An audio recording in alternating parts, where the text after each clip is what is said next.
돌보시는 하나님으로 인해라는 제목으로 말씀을 증거하겠습니다. 다니엘 데포라는 사람이 쓴 로빈슨 크루소라는 책이 소설이 있습니다. 거기에 보면 이런 이야기가 나옵니다. 로빈슨 크루소가 탄 배가 대서양 한가운데에서 사고가 나게 되어지는 것입니다. 난파를 당하게 되어집니다. 그는 널빤지에 의해서 포류하다가 한 무인도에 도착을 하게 되어집니다.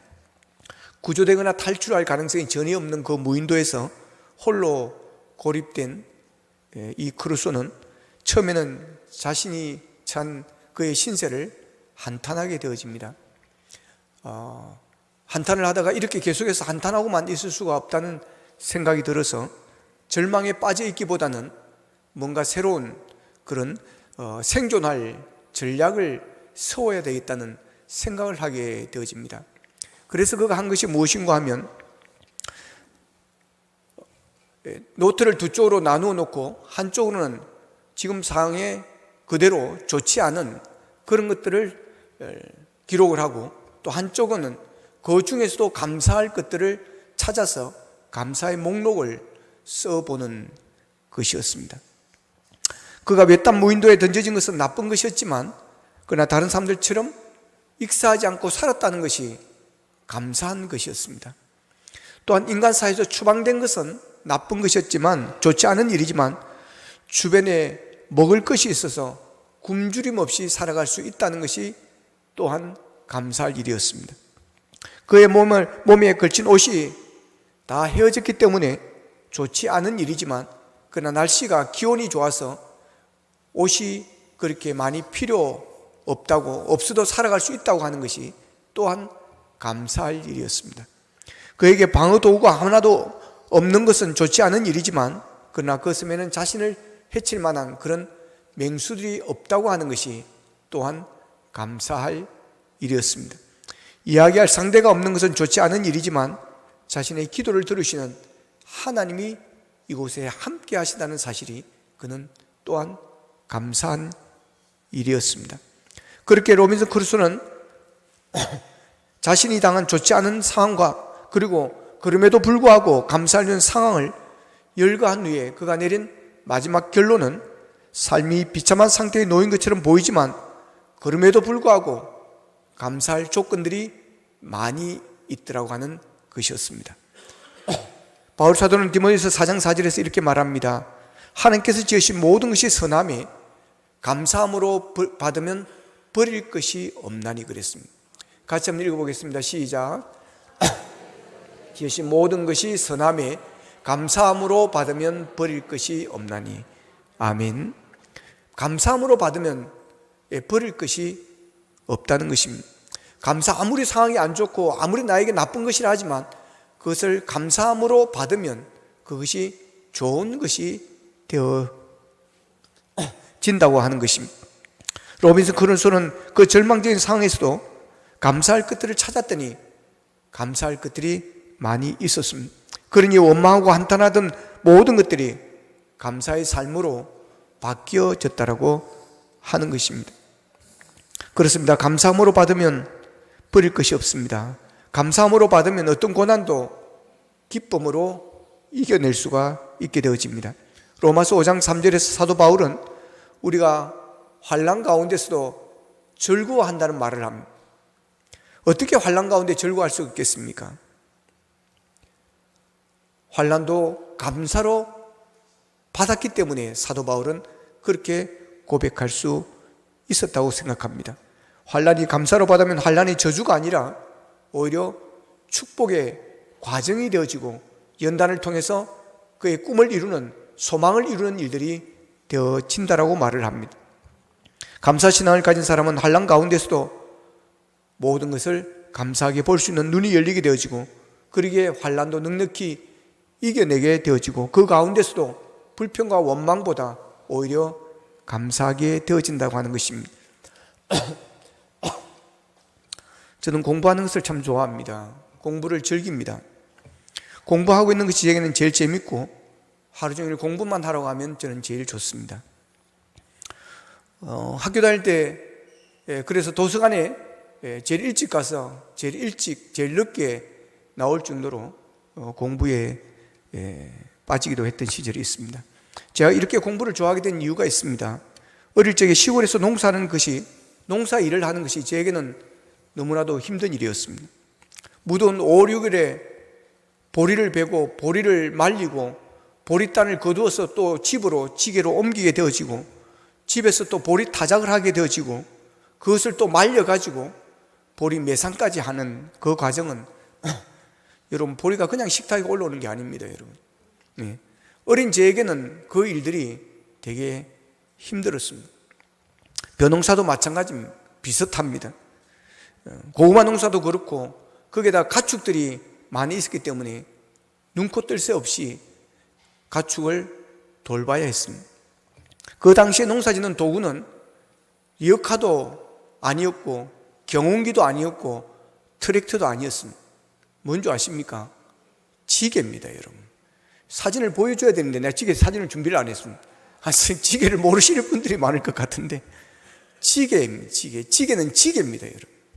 지게는 지기는 겁니다, 사람은. 제가 키가 크지 않은 이유가 바로 여기 있습니다. 하도 지게를 많이 져가지고. 모든 것이 다 지게입니다. 보리를 베고 저다 나르고 벼를 잘라가지고 추수를 해서 들고 오는 것도 지게고요. 보리 매상을 하고 벼 매상을 할 때도 말려가지고 저 면사무소까지 들고 가는 것도 지게고, 거름을 전내는 것도 지게고, 산에 가서 땔감을 하고 갈비 알는지 모르겠네. 그 해가 오는 것도 다 지고 오는 것도 다 이게 지게입니다, 지게. 정말 징그럽습니다. 그러니까 어린 나이에 이런 일들이 저에게는 되게 힘들었습니다. 그러니까 공부하는 것은 거기에 비하면 너무 쉽고 편한 것입니다. 그래서 어릴 적에 소원이 뭐냐면 그냥 일 안 하고 공부만 해라 하는 것입니다. 일이 너무나도 힘들고 버겁기 때문에 공부는 저에게 너무 편안한 일이고 쉬운 일이었습니다. 그래서 그때 소원이 저희 아버지가 너 내일 시험이니까 오늘 일하지 말고 들어가 공부 좀 해라, 이 말 듣는 것이었습니다. 그러나 저희 아버지 입에서는 한 번도 그런 말이 나오지 않았습니다. 여러분, 우리가 어떤 상황이 있든지 감사할 것을 찾으면 감사할 게 있다고 하는 것입니다. 힘들고 어렵지만 그럼에도 불구하고 오히려 이것을 더 좋아하게 되어지는, 더 공부가 쉽고 편하고 감사하게 공부를 그냥 공부만 할 수 있다는 것이 감사하게 여겨진다고 하는 것입니다. 직장 다니면서도 주경 야독을 했습니다. 그러다가 장신대에 가서 직장을 다니지 않고 아무 일도 농사도 짓지 않고 공부만 했습니다. 그랬더니 공부하는 게 얼마나 감사했는지 모릅니다. 여러분, 우리가 어떤 상황에서 감사할 것 찾으면 감사할 것이 있음을 믿으시기를 바랍니다. 로빈슨 크루소는 대서양 한가운데 남파당에 포류하며 무인도에 홀로 고립되어 그의 신세를 한탄하고 절망에 빠졌지만 감사 목록을 정리하면서 그는 감사의 눈으로 세상을 보기 시작하면서 신세 한탄에서 입술이 감사의 입술로 바뀌어졌다는 것입니다. 때론 우리가 살아가는 삶에 내가 원치 않는 좋지 않은 상황이 발생할지라도, 때로 비참한 상황 속에서도 우리가 해야 할 가장 중요한 것이 있다고 한다면 여러분, 감사할 것을 찾아보는 것입니다. 이런 상황에 무슨 감사할 일이 있겠느냐고 할지 모르지만 그런 상황에도 감사할 것은 항상 있기 마련이라고 하는 것입니다. 이게 그 비참한 상황을 행복한 상황으로 바꿔주는 것이고 그 어려움을 능히 이겨낼 수 있게 만들어주는 힘이 되어지는 것입니다. 외롭고 고독한 무인도에서 그런 감사를 느끼며 살았던 로빈슨 크루소는 후에 이렇게 고백을 합니다. 나는 진심으로 겸허하게 감사를 드렸다. 하나님은 나를 깨닫게 하고 기뻐하셨는데 이렇게 고립된 환경에서도 내가 살았던 자유사회의 삶이나 이 세상의 모든 즐거움을 누리는 것보다 나는 더욱 행복해질 수 있다는 것을 그렇게 말합니다. 얼마나 놀라운 일입니까? 이 비참한 모든 환경에서 자신이 누리는 이 삶이 얼마나 행복한지 느끼고 있다고 하는 것입니다. 이게 감사의 힘인 것입니다. 우리는 욥에게서 그런 믿음의 고백을 우리가 읽을 수가 있습니다. 성경에 나오는 욥은 극한 슬픔에 빠지게 되어집니다. 그가 평생 모은 재산이 하루아침에 날아갑니다. 그리고 애지중지했던 10명의 아들, 딸이 여러분 한시 한날에 갑자기 몰아친 태풍으로 인하여 다 죽게 되어집니다. 상상할 수도 없는 참담한 현실 속에서 욥은 하나님을 원망하지 않고 오히려 이렇게 찬송합니다. 욥기 1장 2절에 보면 이르되 내가 모태에서 알몸으로 나와 싸운적 또한 알몸이 그리로 돌아올지라. 주신 이도 여호와시오 거두신 이도 여호와이시니 여호와 이름이 찬송을 받으실지어다라고 말합니다. 욥은 자신이 당한 비참한 현실 속에서 자신이 태어난 본래의 모습을 상상해 보았던 것입니다. 자신은 알몸으로 태어났더라는 것입니다. 빈손으로 태어났더라는 것입니다. 빈손으로 알몸으로 태어난 자신의 삶에 지금까지 은혜를 베푸시고 풍족하게 누리도록 도와주신 분이 바로 하나님이셨다는 것입니다. 그리고 지금 자신이 누리고 있는 모든 것이 다 사라진 현실에서 태어난 그때의 모습을 회상하고 있는 것입니다. 자신의 모든 것이 원점으로 돌아가는 것밖에 없다는 것입니다. 그 많던 재산도 그렇게 애지중지했던 10명의 자녀들도 욥이 태어났을 그때는 아무것도 없었다는 것입니다. 지금 그 모든 것이 다 없어졌지만 그것은 빼앗긴 것이 아니라 자신은 알몸으로 태어났던 그 생명의 원점에서 서 있다라고 하는 것입니다. 그러니 원망할 것이 하나도 없는 것입니다. 불평할 이유도 하나도 없는 것입니다. 왜냐하면 알몸으로 나왔으니 그동안 내가 누리고 있었던 모든 것은 내 것이 아니었다는 것입니다. 주인이 내가 아니었던 것입니다. 덤으로 은혜로 살고 있었다라고 하는 것입니다. 지금까지 모은 재산이 내 것이라고 생각했다면 분명 그의 마음속에 불평이 생겨났을 것입니다. 내 자식이 내 소유라고 생각했다면 그 소유를 한순간에 거두어 가신 하나님이 원망스러웠을 것임에 틀림이 없습니다. 그런데 욥은 원점을 생각했습니다. 아무것도 가진 것이 없이 태어난 그날을 생각했던 것입니다. 손에 쥔 것이 하나 없이 태어나 여기까지 누리며 살았던 것만으로도 그것을 주셔서 누리게 하신 하나님께 감사할 뿐이었다는 것입니다. 그래서 하나님의 이름이 찬송을 받으심이 마땅하다고 고백하고 있습니다. 여러분 지금 우리는 무엇에 감사하고 있습니까? 정말 감사할 것이 없습니까? 욥과 같은 생각을 가진다면 감사할 것이 우리에게는 너무나도 많은 것입니다. 모든 것이 다 감사할 것들입니다. 다음 주는 추수감사주일입니다. 추수감사절이 되면 우리는 늘 우리가 얼마나 감사를 잊고 살았는지를 되돌아보게 합니다. 신앙의 가장 중요한 미덕이 감사라는 것을 알고 있으면서도 그 중요한 신앙의 미덕을 따라서 우리가 살지 못하고 오히려 불평하고 원망하고 불평거리만 찾고 원망거리만 찾으면서 우리의 입술에 감사가 멀어져 갔던 우리의 삶을 추수감사주를 통해서 다시 한 번 더 우리가 감사를 생각하게 만드는 것입니다. 때로는 우리의 마음대로 되지 않는다고 원망하고 불평했습니다.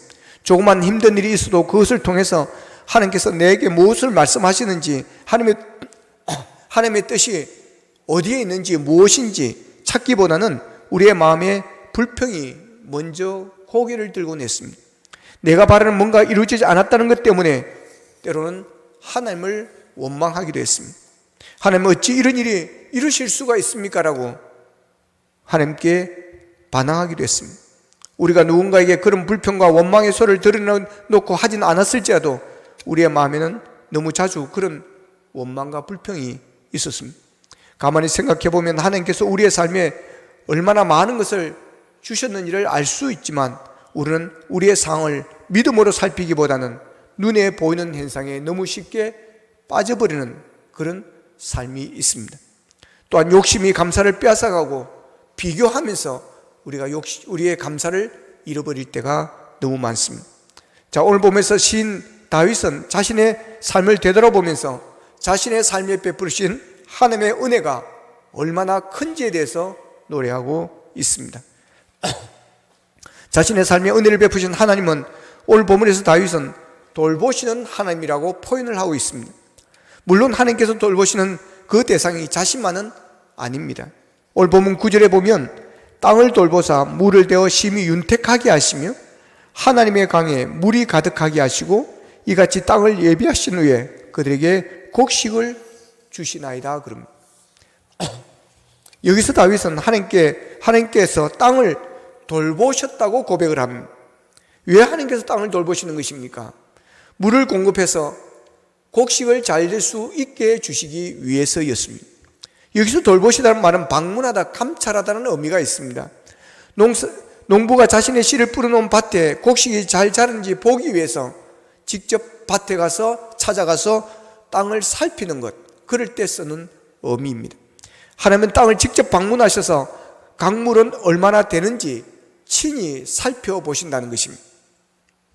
지금 있는 것으로 하나님의 백성들이 충분히 농사를 지을 수 있을지, 부족하다면 언제 어느 때에 물을 공급해 주어야 할 것인지 이것을 보기 위해서 하나님께서 그 땅을 방문하신다는 것입니다. 그렇습니다. 하나님께서 그렇게 돌보지 않으셨다면 농부가 농사를 지을 수가 없습니다. 사람이 땅에 씨를 뿌리지만 그 씨를 싹이 나게 하시고 자라게 하시고 열매 맺게 하시는 분은 하나님이시라고 하는 것입니다. 하나님께서 땅에 관심을 두지 아니하시고 적절한 때에 이른 비와 늦은 비를 주시지 않는다고 한다면 인간이 아무리 수고하고 아무리 노력하여도 열매는 없다는 것입니다. 인간이 아무리 물을 많이 주고 거름을 주고 돌본다 하더라도 하나님께서 돌봐주시지 않으면 추수를 할 수가 없습니다. 그래서 다윗은 이어서 보면 10절에서 이렇게 노래합니다. 주께서 밭고랑에 물을 넉넉히 대사 그 이랑을 평평하게 하시며 또 담비로 부드럽게 하시고 그 싹에 복을 주시나이다. 그럼 하나님께서 그 싹에 복을 주신다고 하는 것입니다. 하나님께서 싹에 복을 주시지 않고 저주를 한다면 그 싹은 말라져 없어지는 것입니다. 그러면 열매는 거둘 수가 없습니다. 그런데 하나님께서는 그 싹에 복을 주신다는 것입니다. 그래서 그 싹이 잘 자라서 건강하게 자라서 열매를 맺게 하시는 하나님이시라는 것입니다. 바꿔 이야기하면 하나님께서 싹에 복을 주시지 않는다면 그 싹은 열매를 맺을 수 없다는 것입니다. 사람이 아무리 애를 쓴다 하더라도 하나님께서 복을 주시지 않으면 농사를 지을 수가 없고 추수도 헛된 것이 되어 버린다는 것입니다. 어찌 농사일만 그렇겠습니까? 하나님께서 우리의 삶을 돌보지 않으신다면 우리 역시 우리 인생의 농사도 마찬가지가 되어지는 것입니다. 우리가 하는 모든 삶의 열매들이 있습니다. 자식의 양육을 자식의 농사로 비유합니다. 자식의 농사도 하나님께서 돌봐주시지 않으면 아무리 내가 많은 돈으로 공부를 시키고 유학을 시키고 한다 할지라도 여러분 헛된 열매가 거두어지게 되어지는 것입니다. 하나님께서 그 싹에 복을 주셔서 여러분의 가정의 모든 일들이 풍성하기를 주님의 이름으로 축복합니다. 하나님은 우리의 삶도 우리의 하는 모든 일들도 섬세하게 돌보시고 은혜를 주시는 하나님으로 인해서 다 유지해 갈 수가 있게 되어지는 것입니다. 하나님의 은혜를 알지 못하는 사람들은 강에 물이 가득하여 그것으로 밭고랑과 이랑에 충분한 물이 공급되는 것을 대수롭지 않게 생각할지 모릅니다. 늘상 있는 일이고 자연이 주는 혜택이라고 생각할 것입니다. 그런데 믿음으로 우리의 삶을 바라보는 하나님의 사람들은 그렇지가 않습니다. 우리 신앙인들은 우리의 삶에 일어나는 일상적인 일들까지도 하나님께서 섭리하시고 역사하신다는 사실을 우리는 믿고 알고 살아가는 것입니다. 예수님께서 마태복음 5장 45절 산상수훈에서 이렇게 말합니다. 하나님이 그 해를 악인과 선인에게 비추시며 비를 어려운 자와 불의한 자에게 내려주심이라. 그럼 하나님께서 햇빛을 선인과 악인 구별 없이 비추어 주신다고 하는 것입니다. 또한 비를 주실 때도 어려운 자와 불의한 자를 구별하지 않고 이 세상 모든 사람들에게 주시는 좋으신 하나님이시라고 하는 것입니다. 그렇지만 이것을 하나님이 주시는 은혜임을 깨닫는 사람이 있고, 그러나 믿음이 없는 사람들은 늘상 있는 일이고 자연적인 현상이라고 생각을 하고 감사가 없습니다. 그러나 하나님의 사람들은 이 모든 것이 하나님의 은혜임을 알고 감사하고 또 감사하며 살게 되어지는 줄로 믿습니다. 오늘 본문 말씀도 바로 그런 매일의 삶에 평범하게 일어난 일상을 바라보면서 다윗이 한 믿음의 고백인 것입니다. 지나온 한 해의 삶을 돌아보며 우리의 삶에 하나님의 은혜가 아닌 것이 하나도 없습니다. 그래서 본문 11절에 보면 주의 은택으로 한 해를 관시우시니 주의 길에는 기름방울이 떨어지매라고 말씀을 합니다. 여기서 은택이라는 말은 구약성경 원어인 히브리어로 토브라는 말입니다. 이 토브라는 말은 좋은, 선한, 아름다운 그런 말입니다. 그러니까 주의 은택으로 한 해를 관시우셨다는 말은 지내온 한 해의 삶이 하나님께서 좋은 것으로, 선한 것으로, 아름다운 것으로 풍족하게 채워주셨다는 것입니다. 그렇습니다. 우리의 삶을 가만히 살펴보면 우리의 삶에 하나님의 은혜가 아닌 것이 하나도 없습니다. 하나님께서 필요에 따라 적절한 때에 이른 비와 늦은 비를 주시는 것처럼 필요한 것을 채워주셨습니다.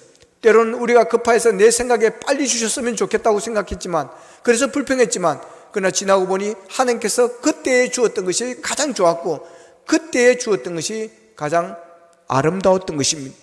주의 은혜로 한 해에 관을 씌워주셔서 모든 것이 풍성하셨다는 것입니다. 그렇습니다. 하나님의 은혜가 아니면 우리는 단 한순간도 살아갈 수가 없습니다. 은혜라는 찬송을 우리가 잘 알고 많이 부르고 있습니다. 내가 누려왔던 모든 것들이, 내가 지나왔던 모든 시간이, 내가 걸어왔던 모든 순간이 당연한 것 아니라 은혜였어. 아침 해가 뜨고 저녁에 노을, 봄의 봄 향기와 가을의 열매, 변하는 계절의 모든 순간이 당연한 것 아니라 은혜였어. 아침 해가 뜨고 저녁에 노을, 봄의 꽃 향기와 가을의 열매, 변하는 계절의 모든 순간이 당연한 것 아니라 은혜였어. 모든 것이 은혜, 은혜, 은혜, 한없는 은혜. 내 삶에 당연한 것 하나도 없었던 것을 모든 것이 은혜, 은혜, 은혜였어. 내가 이 땅에 태어나 사는 것, 어린 시절과 지금까지 숨을 쉬며 살며 꿈을 꾸는 삶, 당연한 것 아니라 은혜였어. 내가 하나님의 자녀로 살며 오늘 찬양하고 예배하는 삶, 복음을 전할 수 있는 축복이 당연한 것 아니라 은혜였어. 모든 것이 은혜, 은혜, 은혜, 한없는 은혜. 내 삶에 당연한 것 하나도 없었던 것을 모든 것이 은혜, 은혜, 은혜였어. 그렇습니다. 지나온 우리의 삶의 모든 것이 여러분 다 은혜였음을 믿으시길 바랍니다. 우리의 삶이 하나님의 은혜가 아닌 것이 하나도 없습니다. 하나님께서 늘 우리에게 좋은 것으로, 선한 것으로, 아름다운 것으로 채워주셨습니다. 믿음이 좋다는 것이 무엇일까요? 하나님의 은혜를 아는 것입니다. 그 은혜를 알고 감사하는 것입니다. 신앙생활을 잘한다는 것이 무엇일까요? 하나님의 은혜를 알고 감사하는 것입니다. 하나님의 은혜를 모르고 절대로 신앙생활을 잘할 수가 없습니다. 하나님의 은혜를 아는 자는 헌신하고 봉사합니다. 하나님의 은혜를 아는 자가 순교하는 것입니다. 하나님의 은혜를 모르면 신앙생활이 형식이 되어지고 종교생활이 되어지는 것입니다. 그래서 내 중심의 신앙생활이 되어지는 것입니다. 나에게 맞는 신앙이 좋은 신앙인 것입니다. 그러기에 나와 맞지 않으면 하나님께 원망하고 불평하는 것입니다. 그러나 하나님의 은혜를 알고 하나님의 은혜를 깨닫는 자는 가슴이 뜨거워집니다. 믿음이 성장하는 것입니다. 계속해서 성령의 역사가 함께하고 성령의 불이 붙는 것입니다. 이런 사람은 본토 친척 아버지 집을 떠나 주께서 가라는 곳으로 모든 것을 포기하고 가는 사람입니다. 아브라함이 그랬습니다. 선교사들이 그랬습니다. 그런 선교사들 때문에 이 땅에 복음이 들어왔고 우리가 하나님의 자녀가 되는 은혜를 누리고 있는 것입니다. 찬송하는 하나님의 은혜를 깨달은 자가 부른 사람들의 노래입니다. 존 뉴턴은 노예선에서 일하다가 탈출하여 하나님의 은혜를 깨닫고 그는 찬송가 305장에서 이렇게 찬송으로 고백을 합니다. 나 같은 죄인 살리신 주 은혜에 놀라워 잃었던 생명 찾았고 광명을 얻었네. 큰 죄악에서 건지신 주 은혜에 고마워 나 처음 믿은 그 시간 귀하고 귀하다. 이제껏 내가 산 것도 주님의 은혜라. 또 나를 장차 본향에 인도해 주시리. 거기서 우리 영혼이 주님의 은혜로 해처럼 밝게 살면서 주 찬양하리라 그랬습니다. 존 뉴턴은 나 같은 죄를 살리신 주님의 은혜, 그 은혜에 비하면, 그 은혜를 생각하면 그 무엇도 비교할 수 없는 큰 영광이요 기쁨이요 감사할 일이라고 하는 것입니다.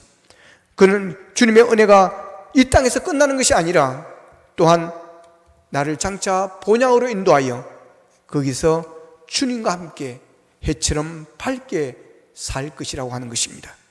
이것이 하나님의 은혜를 받은 자의 고백이요 찬양인 것입니다. 하나님의 은혜를 깨닫는 것이 믿음을 지키는 힘이요 은혜를 깨닫는 것이 바로 감사의 삶을 살게 만드는 것입니다. 여러분 하나님의 은혜를 깨닫게 해달라고 기도할 수 있기를 바랍니다.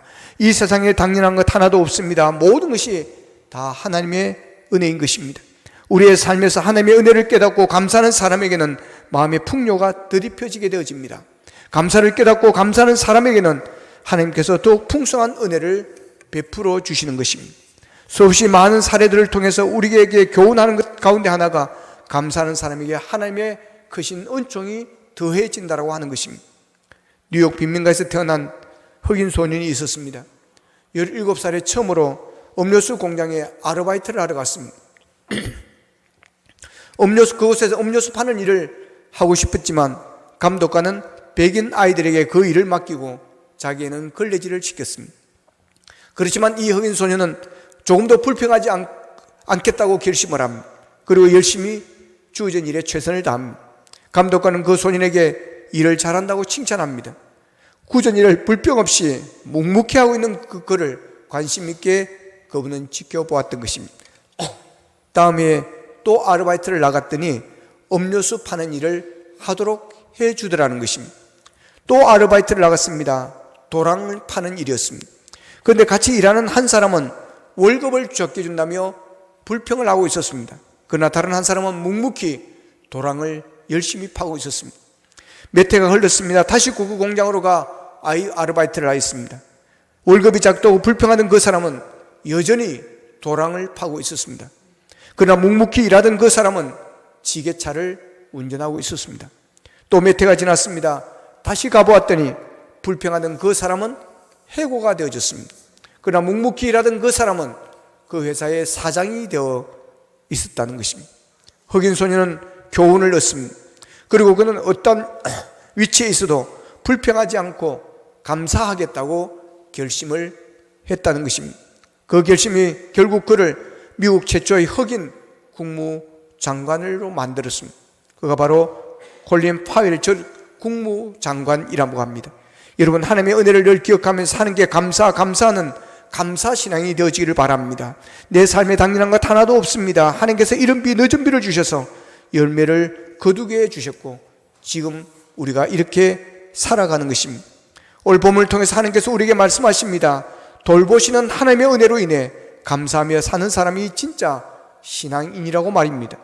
다음 한 주 동안 하나님의 은혜를 깊이 묵상하면서 한 해 동안 하나님께서 베푸신 그 크신 은혜, 그 복들을 여러분들이 감사의 목록을 작성하여 만들어 보시기를 바랍니다. 당연한 것이 없을 것입니다. 은혜 아닌 것이 없을 것입니다. 모든 것이 하나님의 은혜였음을 고백하게 되어질 것입니다. 지난 한 해 동안 하나님께서 베푸신 그 은혜를 생각하면서 하나님께서 주신 복을 헤아리면서 다음 주일에 있을 추수감사주일에 마음을 다해 진심으로 하나님께 감사하는 감사주일이 되어지기를 주님의 이름으로 축복합니다. 기도하겠습니다. 말씀 생각하시면서 기도하기를 원합니다. 하나님, 하나님의 은혜를 깨닫기를 원합니다. 하나님의 은혜를 알고 감사하고 감사하는 우리의 신앙이 되어지기를 원합니다. 아버님의 불평, 불만하는 습관에서 하나님의 은혜를 깨달음으로 말미암아 감사로 바뀌어지는 우리의 입술이 되게 하시고 우리의 신앙이 되게 하시고 우리의 삶이 되게 하시고 우리의 습관이 되게 하여 주옵소서. 아버지며 10일은 감사의 달입니다. 아버지며 다음 주일은 또 추수감사주일입니다. 한 해 동안 하나님께서 베푸신 은혜, 하나님께서 베푸신 복을 우리가 헤아리면서 아버님 앞에 진심으로 마음을 다해 감사할 수 있는 추수감사주일이 되게 하여 주셔서 우리의 신앙이 새로워지게 하여 주시옵소서. 다 같이 기도드리겠습니다. 살아계신 아버지 하나님, 감사하고 감사합니다. 아버지 하나님이었기를 원합니다. 우리의 신앙이 새로워지기를 원합니다. 하나님의 은혜를 깨닫게 되어지기를 원합니다. 지금까지 지내온 것 하나님의 은혜요, 나이 나 되면 하나님의 은혜요, 아버지는 우리가 이렇게 살게 되어진 것도 하나님의 은혜임을 고백하기를 원합니다. 아버지는 내 삶의 주인이 하나님이심을 고백하기를 원합니다. 하나님이 주신 것으로 살아왔습니다. 하나님이 주신 사랑으로, 하나님이 주신 복으로 살아왔습니다. 감사가 있기를 원합니다. 아버지, 한 해 동안도 어려운 가운데서도, 코로나 가운데서도 여기까지 달려오게 하신 것 감사합니다. 믿음을 지킬 수 있게 도와주신 것 감사합니다. 우리의 가정을, 아버지, 우리의 자녀를 지켜주신 것 감사합니다. 하나님의 주신 복을 헤아리며 아버지 하나며 우리가 마음을 다해 추수감사주일에 하나님 앞에 영광 돌릴 수 있도록 도와주시옵소서. 예수님. 하나님, 지난 한 해 동안 베푸신 주님의 은혜를 기억하며 하나님 주신 복들을 우리가 생각하며 추수감사주의를 하나님 앞에 마음을 다해 우리가 감사하는 절기가 되어지기를 원합니다. 아버지, 추수감사주의를 우리가 준비하면서 우리의 마음속에 하나님의 깊은 은혜를 묵상하게 하시고 하나님이 주신 그 큰 사랑들을 기억하게 하시며 감사 또 감사하는 우리의 입술과 우리의 마음과 우리의 신앙이 되게 하여 주시옵소서. 예수님의 이름으로 기도합나이다. 아멘.